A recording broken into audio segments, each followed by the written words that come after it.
Good morning, good morning, good morning. Guten Morgen, guten Morgen, guten Morgen. So we finished both epistles of Peter. Wir haben beide Petrusbriefe abgeschlossen. And I was thinking, where do we go now? Und ich habe überlegt, wo es nun weitergehen soll. And I decided to talk about the part in 1 Corinthians 11 where Paul talks about communion.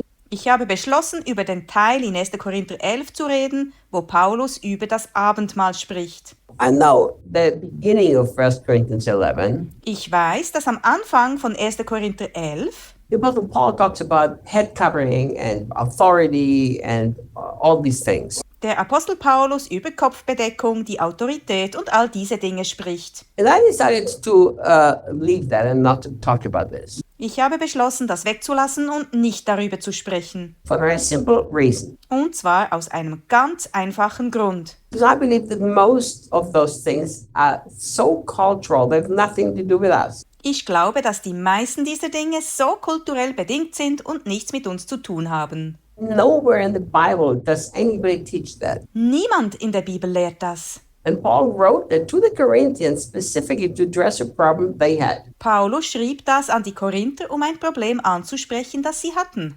So that's why I don't really want to teach about it. Deshalb will ich nicht darüber lehren. But I will talk about communion. Aber ich werde über das Abendmahl sprechen. Because even though it was a specific problem in Corinth, Denn obwohl es ein spezielles Problem in Korinth war, this is something that I perceive today all over the world. stelle ich heute überall auf der Welt fest, That very few people really understand the importance of true communion. dass nur sehr wenige Menschen die wahre Bedeutung des Abendmahls verstehen.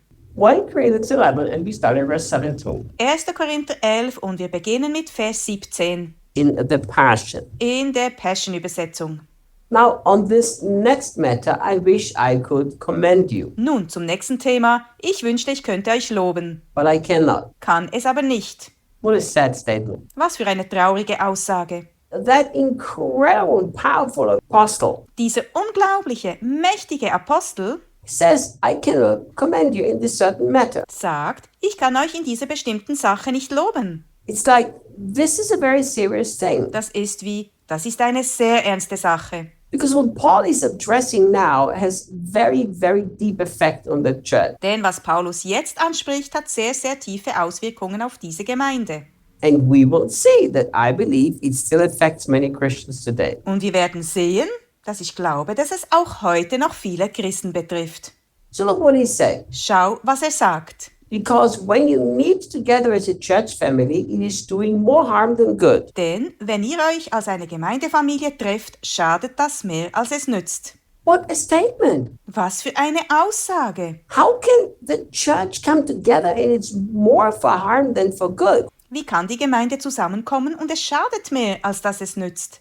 In the last few years, In den letzten Jahren, in many nations of the world, in vielen Ländern der Welt, leaders have encouraged the people, we have to meet together, we must meet together. haben Leiter die Menschen ermutigt, wir müssen uns versammeln, wir müssen uns versammeln. In Brazil, they say In Brasilien sagen sie, that the evangelical Christians who don't go to church meetings dass die Zahl der evangelikalen Christen, die nicht an Gemeindeversammlungen teilnehmen, are more than those who do go to a church meeting. größer ist als die Zahl derer, die zu Gemeindeversammlungen gehen. You bring this statement from Paul into this context of today. Stellen wir die Aussage von Paulus in den Kontext von heute. Now, we could conclude, So könnten wir zu folgendem Schluss kommen. since it is more harm than good to meet together, well, it's better not to meet together. Da sich zu treffen mehr schadet als nützt, ist es besser, sich nicht zu treffen. No. Nein. Because the answer of wrong use or abuse is never no use. Denn die Antwort auf falschen Gebrauch oder auf Missbrauch ist niemals kein Gebrauch.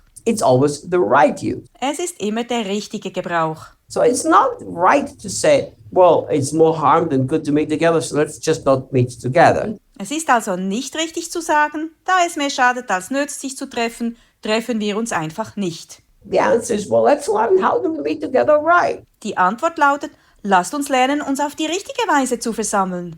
When we moved to the city of Sao Paulo here in Brazil, Als wir in Brasilien nach Sao Paulo zogen, and we started a church in the house, und eine Gemeinde im Haus gründeten, I remember I always told people, erinnere ich mich daran, dass ich den Leuten immer sagte, when we come together, wenn wir zusammenkommen, two things always have to happen. müssen immer 2 Dinge passieren. Jesus Christ always has to be glorified, Jesus Christus muss immer verherrlicht werden and the members of the body always have to be edified. und die Glieder des Leibes müssen immer erbaut werden. It's not complicated, is it? Das ist doch nicht kompliziert, oder?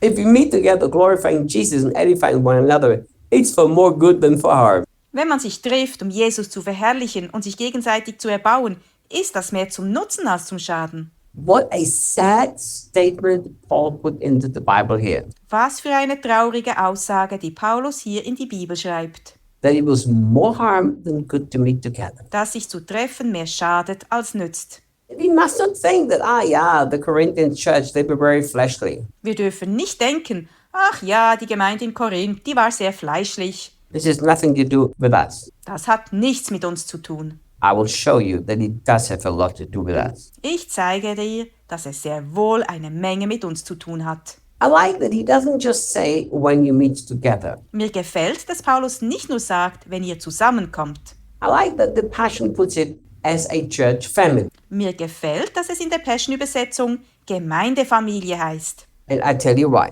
Und ich sage dir, warum. Because in the early church, it was very, very clear In der Urgemeinde war es sehr, sehr klar, that church was not an institution. dass die Gemeinde keine Institution ist, It was a family. sondern eine Familie. In fact, if you study carefully in history and in the New Testament in the original language, Wenn du die Geschichte und das Neue Testament in der Originalsprache genau studierst, you will find out that the church became the economic system of those days. findest du heraus, dass die Gemeinde sich zum Wirtschaftssystem der damaligen Zeit entwickelte. It would take hours and hours and hours to go into that. Es würde Stunden dauern, das zu erklären. You can either trust me or research it yourself. Entweder vertraust du mir oder du recherchierst es selbst. But think today in many countries, there is a socio-economic system. Denke daran, dass es heute in vielen Ländern ein soziales Wirtschaftssystem gibt. They did not have it. Sie hatten es damals nicht. So when you became a Christian, you joined this family, this new Christian family, Als man Christ wurde, schloss man sich diese Familie an, dieser neuen christlichen Familie, and it was understood that they now were taking care of one another. und es war klar, dass man sich jetzt umeinander kümmerte. They took care of the orphans, Sie kümmerten sich um die Waisen, they took care of the weaker ones, sie kümmerten sich um die Schwächeren, ones who had more shared with those who had less. diejenigen, die mehr hatten, teilten mit denen, die weniger hatten. Became a really great Christian family. Sie wurden eine wirklich große christliche Familie.